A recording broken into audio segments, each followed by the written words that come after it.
여호람의 유다 통치. 이스라엘 임금 아합의 아들 요람 제5년에 여호사밧이 유다의 임금에 있을 때 유다 임금 여호사밧의 아들 여호람이 임금이 되었다.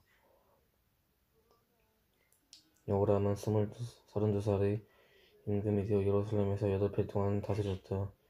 여호람은 아합의 딸을 아내로 맞아들였기 때문에 아합 집안이 하던 대로 이스라엘 임금들이 관계를 걸어 주님의 눈에 거슬리는 악한 짓을 저질렀다. 그러나 주님께서 당신 종 다윗을 생각하시어 유다를 멸망시키려고 하지는 않으셨다. 일찍이 다윗과 그 자손들에게 영원히 등불을 주시겠다고 말씀하셨기 때문이다. 여호람은 시대의 에돔은 유다의 집에 반란을 일으키고 자기들의 임금으로 세웠다. 그래서 여호람은 자기 병거들을 이끌고 차이로로 건너갔다. 여호람은 밤에 출동하여 자기와 병거대 청소들을 둘러싼 에돔군을 쳤으나 오히려 여호람의 군대가 자기네 천막으로 도망쳐버렸다. 이리하여 에돔은 유다의 집에 반란을 일으켜 오늘에 이르렀다.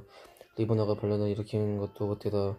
여호람의 임금 나머지 행적과 그가 한 일은 모두 유다 임금의 실록에 쓰여있지 않은가. 여호람은 자기 조상들과 함께 잠들어 다윗성에 있는 조상들과 묻히고 그의 아들 아이즈가 그 뒤를 이어 임금이 되었다. 아하즈야의 유다 정치. 이스라엘 임금 아합의 아들 요람 제12년에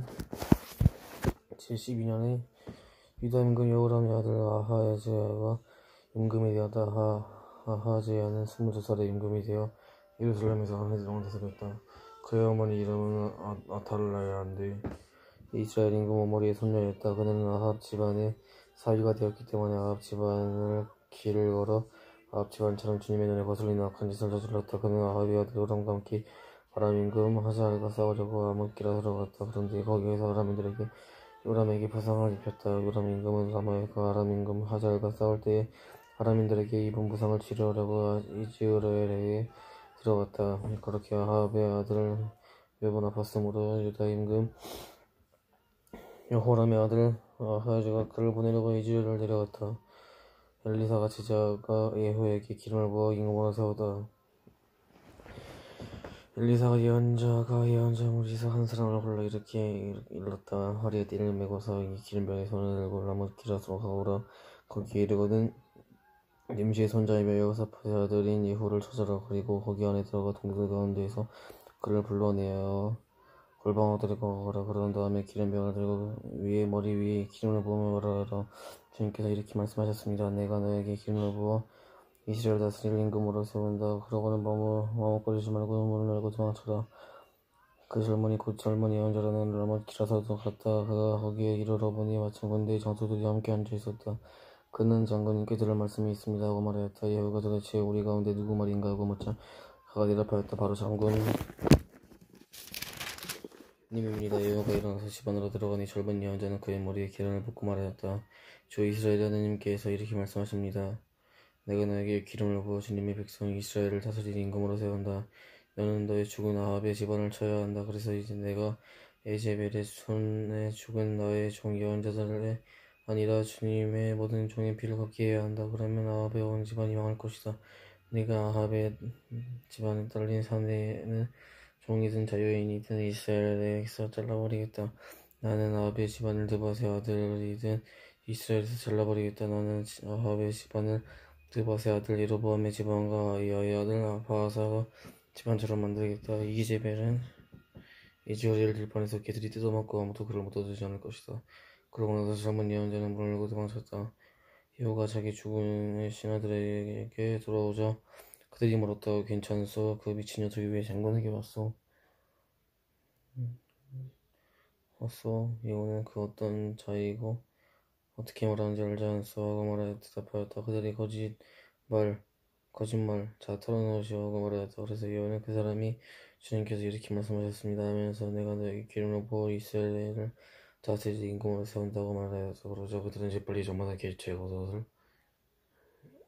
예후의 밤미친기 깔고는 나팔을 불며 예후께서 임금님이 되셨다고 외쳤다. 예후가 이스라엘 임금 요람을 죽이다. nim시의 손자이며 여호사밧의 아들인 예후는 요람을 칠 계획을 꾸몄다. 그때 요람은 이스라엘 정권을 이끌고 아람 임금 하자엘에게 맞서 라마기라스를 지키고 있었다. 그런데 요람 임금은 아람 임금과 하자엘과 싸울 때에 아람인들에게 입은 부상을 치료하려고 이즈라엘로 들어가 있었다. 예후가 말하였다. 이거 제가 되돌리시라면 아무도 이 성을 빠져나가 이스라엘 소식이 일어나가지 못하게 하시오. 그러면서 예후는 병거를 타고 이즈라엘로 갔다. 그때 이스라엘은 요람이 알아누워 있고 유다 임금 아하지야가 요람을 보내러 내려와 있었다. 이즈라엘 탑에 서 있었다. 파수명이 예후의 부대가 오는 것을 보고 웬 부대가 보입니다. 보고하였다. 요람은 기병을 뽑아내어서 그들과 만나 평안하게 묵게 하여라. 골랐다. 휘마분이 나가서 예후를 만나 평안하시라고 임금님께서 물으십니다. 하자 예후는 평안한 건 너와 무슨 상관이냐. 돌아서서 뒤로 따르라 하고 일렀다. 파수명이 보고하였다. 전령이 그들에게 다다르기는 하였지만 돌아오지 않았습니다. 그래서 임금이 다시 두 번째 기묘병을 보냈습니다. 그도 그들에게 가서 평안하시냐고 임금님께서 물으십니다. 하자 예후는 파수명이 또 보고하였습니다. 그 역시 그들에게 다다르기는 하였지만 돌아오지 않습니다. 그런 뒤 미친 듯이 발을 몰고 오는 모습이 님자의 손자 예후 같습니다. 이 말에 요람은 병거를 준비하여라고 일렀다. 사람들이 병거를 준비하자 이스라엘 임금 요람과 유다 임금 아하지야는 저마다 자기 병거를 타고 예후를 만나러 나갔다. 그때는 이즈라엘 사람 나보셋밭에서 예후를 만났다. 요람이 예후를 보고 예후 장군 평안하오 하고 묻자 예후가 대답하였다. 당신의 어머니 이제벨 온갖 음행과 마술을 일삼고 있는데 평안이 사모요? 요람은 손에 쥔 말굽비를 돌려 마로 도망치며 아하지야 임금에게 아하지야 임금 반역에 옷을 쳤다. 예후는 활을 당겨 요람의 두 어깨에 사이를 겨누고 쏘았다. 화살이 요람의 심장을 뚫고 나오자 그는 병거의 바닥에 쓰러졌다. 예후는 자기 부하 피카르에게 말하였다. 그를 들어 이즈라엘 사람 나보셋밭에 내던져라. 나와 내가 요람의 아버지 아합에 대해서 나라니 병거를 타고 다닐 때 주님께서 그를 두고 하신 이 신탁을 기억해보아라. 나는 어제 나보셋 피와 그 아들들의 피를 분명히 보았다. 주님의 말이다. 내가 바로 이 밭에서 너에게 그들을 갚을 것이다. 주님의 말이다. 그러니 주님의 말씀대로 그들이 들어 그 밭에 내던져라. 예후가 유다 임금 아하지야를 죽이다. 유다 임금 아하지야가 그것을 보고 백과 함기를 도망쳤다. 예후는 그의 뒤를 쫓으며 저자도 쏘아라고 일렀다. 병사들은 병거를 타고 가는 아하지야를 이볼르암 근처의 고르 오르막길에서 쏘았다. 아하지야는 목이 떨어 도망쳤으나 거기에서 죽었다. 그의 신하들은 그를 병거에 실어 예루살렘으로 옮겨다가 다윗성에 있는 무덤에 그의 조상들과 함께 묻었다. 아합의 아들 요람 제11년에 아하지야가 유다 임금이 되었다. 예후가 이자벨을 죽이다. 예후가 이즈라엘을 일어섰을 때 이자벨은 소식을 듣고 눈화장을 하고 머리를 꾸민 다음 창문으로 내려다보고 있었다. 예후가 문에 들어서자 이세벨이 말하였다. 자기 주군을 죽인 시므리 같은 자여 평안하냐? 그러자 예후가 창문을 쳐다보며 말하였다. 거기 누가 내 편이나 누구 없느냐? 그러자 다시 두세 명이 그를 다 내려보았다. 그 여자를 아래로 내던지자 그 피가 답변함과 말이 튀었다. 예후가 그 여자를 짓밟고 안에 들어가서 먹고 마신 다음 저 저주받은 여자를 찾아다가 묻어주어라. 그래도 임금의 딸이 아니냐고 말하였다. 그러나 그들은 여자를 묻어주러 나가다 보니 쑥이 굵어 벌과 손바닥 말고는 아무것도 남아있지 않았다. 그들이 돌아와 예후에게 보고하자 그는 이렇게 말했다. 이는 주님께서 당신의 종 디비스 사람 엘리야를 통하여 하신 말씀은 그대로이다. 주님께서 말씀하셨다. 이즈라엘 들판에서 개들이 이즈벨의 살을 뜯어먹고 이즈벨의 죽음이 이즈라엘 들판에 거름이 되어 아무도 그것을 이즈벨이라 하지 않을 것이다. 예후가 아합의 아들을 죽이다. 사마리아에는 아합의 아들 70명이 있었다. 그래서 예후는 사마리아에 있는 이즈라엘 구간들과 원로들과 아합 아들들의 교육관들에게 이렇게 편지를 써보냈다. 너희는 너희 주군의 아들들과 함께 있고 병거와 군마도 갖고 있다. 또한 요새 성읍에다 무기까지 갖추었다. 그러니 이 편지가 너희에게 가거든 너희 주군의 아들들 가운데 가장 훌륭하고 적당한 자를 골라 그 아버지 왕자에 앉히고 너희 주군의 집안을 위하여 싸우라. 이에 그들은 크게 두려워하며 말하였다. 두 임금도 그를 당해내지 못하였는데 우리가 어떻게 당해내겠소. 그리하여 국내 대신과 성읍 책임자와 원로들과 교육관들에게 예후에게 이렇게 전과를 보냈다. 저희는 장군님의 종들입니다. 장군님께서 말씀하시는 일이면 무엇이든지 하겠습니다. 저희는 어떤 임무는 세우지 않겠습니다. 장군님 보시기에 좋을 대로 하십시오. 예후는 두 번째 편지를 이렇게 써보냈다. 너희가 만일 내 편이 되어 내 말에 순종하겠다면 너희 주군의 아들들은 머리를 내일 이맘때까지 이즈라엘에 있는 데에 가져오너라. 그때 왕자들 70명은 모두 그들을 키우는 그 성읍의 대관들에게 함께 있었다. 이 편지가 그들에게 가자 그들은 그 왕자를 70명을 잡아 죽이고 그 머리에 광돌이에 담아 이즈라엘에 있는 예후에게 보냈다. 전령이 와서 예후에게 그들이 왕자들의 머리를 가져왔습니다. 하고 보고하니 그가 일찍 일렀다. 그의 머리들은 성문어귀에서 무더기로 쌓여서 아침까지 두어라. 아침이 되자 그는 나와서 온 백성에게 말했다. 여러분은 제가 없습니다. 내 주권을 칠 계획을 세우고 각 세례강 살해한 것은 바로 나입니다. 그러나 여기 이 사람들은 누가 쳐 죽였습니까? 그러니 이제 여러분은 주님께서 집안을 두고 하신 말씀은 아마 어디도 땅에 떨어지지 않으리라는 것을 알아야 합니다. 주님께서는 당신의 종 엘리야를 통하여 말씀하신 것을 이루셨습니다.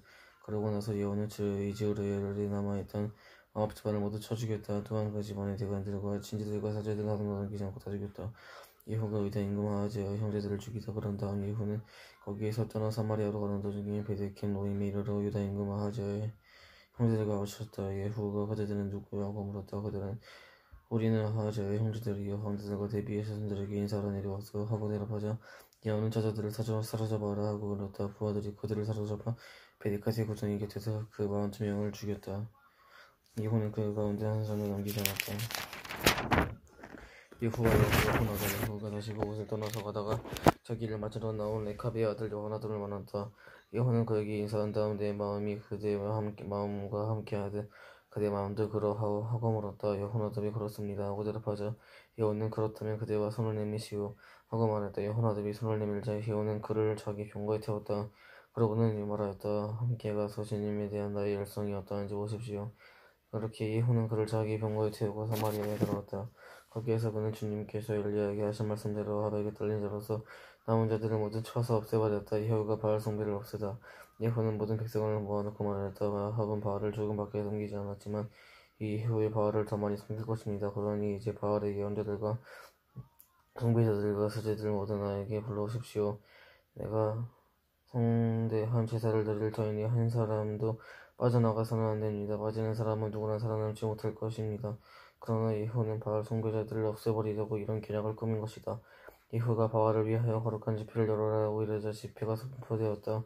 예후는 온 이스라엘의 사람들을 보냈다. 그리하여 바알 숭배자들이 한 사람도 남기지 않고 모두 모여와 바알 신전으로 들어가니 끝에서 저 끝까지 가득 차게 되었다. 예후는 의상관리인에게 바알 숭배자들이 입을 예복을 꺼내오너라고 일렀다. 그들이 입을 예복을 꺼내오자 예후는 레카비의 아들 요하나답과 함께 바알 신전 안으로 들어가 바알 숭배자들에게 말하였다. 여기 여러분 가운데 주님 숭배자들이 들어있지 않나 살펴보십시오. 이곳에서는 바알 숭배자들만 있어야 합니다. 그런 다음에 그들이 희생제물과 번제물을 드리려고 안에 들어갔을 때 밖에서는 예후가 군사 8명을 배치하고 그들에게 일렀다. 내가 너희 손에 넘겨준 이들 가운데 하나라도 빠져나가는 사람이 하는 대신 목숨을 잃을 것이다. 예후는 번제물을 다 드리고 호위병과 무관들에게 안으로 들어가서 하나도 살아나지 못하게 덮쳐라 하고 일렀다. 그리하여 호위병들과 무관들이 그들을 칼로 쳐서 밖으로 내던졌다. 그리고 바알 신전의 성체에 들어가 바알 신전의 기념기둥들을 뽑아 불에 태웠다. 또 바알의 기념기둥을 부수고 바알의 신전을 허물어 뒷간을 만들었는데 그곳이 오늘날까지 그대로 남아있다. 예후에 이렇게 하여 예후는 이스라엘의 바알을 없애버렸다. 그러나 예후는 이스라엘의 해집게 한 드밧의 아들 예로보암의 곧 베텔과 단에 있는 금송아지의 숭배를 돌아서지 않는다. 주님께서 예후에게 말씀하셨다. 내가 내 눈에 들어오른 일을 하였으니 참 잘하였다. 네가 마음에 품은 그대로 아버지 집안의 일을 처리할 것이므로 그러나 예후는 마음을 다하여 주님의 이스라엘의 하나님의 율법에 따라 받는 일에 충실하지 않았다. 그는 이스라엘을 죄짓게 한 예로보암의 죄에서만 돌아보지 않았던 것이다. 이후의 마지막 끝에 주님께서는 이스라엘을 조금씩 찢어내기 시작하였다. 아자엘이 이스라엘의 원형들을 공격하게 했다. 그는 요르단 강 동쪽의 사람들과 루벤 사람들이 사는 기라세 모든 땅과 다른 강 곁에 있는 아라노라에서 기라세 바산을 이루는 지역을 공격하였던 것이다. 예후는 나머지 행적과 그가 한 모든 일과 그의 모든 모형에 관한 것은 이스라엘 임금의 실록에 쓰였지 않는가. 예후는 자기 조상들과 함께 잠들어 사마리아에 묻히고 그의 아들 여호아하즈에게 그들을 임금이 되었다. 예후가 사마리아에서 이스라엘을 다스린 기간은 28편이다. 아탈리아의 유다 동지 아하지야가 어머니 아탈리아는 자기 아들의 죽은 것을 보고 사는 왕족을 다 죽이기 시작하였다. 그러자 요람 임금의 딸이며 아하지야의 노예인 여호사바가 살해될 왕자 가운데 아하지야의 아들 요아스의 아탈리아에서 몸을 빼내어 유모와 함께 침실에 숨겨졌으므로 요아스가 죽음을 면하게 되었다. 아탈리아가 나라에 다스리는 6세 동안 요아스는 유모와 함께 주님의 집에서 숨어 지냈다. 7년째 되던 해에 그 여호야다가 사람을 보내어 자기 칼이 사람 백인 대장과 호위대장 그 의병이 백인 대장을 데려다가 자기가 있는 주님의 집으로 들어오게 한 다음 그들과 계약을 맺고 주님의 집에서 들어오게 하였다. 그는 그들과 계약을 맺고 주님의 집에서 맹세하게 한 다음 왕자를 보여주었다. 그러고 이렇게 명령하였다. 그들의 환란이라서 그들 가운데 안식일 당분 3분의 1 왕궁을 지키고 다른 3분의 1을 쓰러무는 나머지 3분의 1은 호위병을 뒤쪽에 있는 문을 지키십시오. 이렇게 궁전을 지켜야 하고 사면 안식일이 비번인 두 부대는 모두 임금님을 위하여 하시기님의 집을 지키십시오. 저마다 고기를 손에 들고 임금님을 대하여 싸시어 되어야 되는 자든 누구든지 죽이십시오. 임금님께서 나가실 때에도 곁에 있어야 하고 백인 대장은 여호와의 사제가 명령한 대로 다 하였다. 그들은 저마다 안식을 당번에 부하들 뿐 아니라 안식일 비번인 부하들까지 데리고 여호와의 사제에게 들어갔다. 사제는 주님의 집 부번인 임금의 청가방패 백인 대장에다 줬다. 호위병들은 모두 무게서 손을 들고 주님의 집 남쪽에서 북쪽까지 대단과 주님의 집 표서서에 임금을 여섰다. 그때 여호와다가 왕자를 내지고 남아서 왕관을 씌우고 종원들을 주었다. 그러자 사람들이 그를 임금으로 세우고 기름을 부른다. 등불을 치며 임금님을 세우고 외쳤다. 달려가 의병들 백성의 소리를 듣고 백성이 모인 주님의 집으로 가서 보니 임금이 관례에 따라 기둥 곁에 서 있고 대신들과 나팔소들이 임금을 호시고 서 있었다. 온 나라의 백성이 기뻐하는 가운데 나팔소리가 울려 퍼졌다. 그래서 야탈이 옷을 찌르며 여기다 반역하고 외쳤다. 그랬더니 참여합니다. 732쪽 성문의 중이라면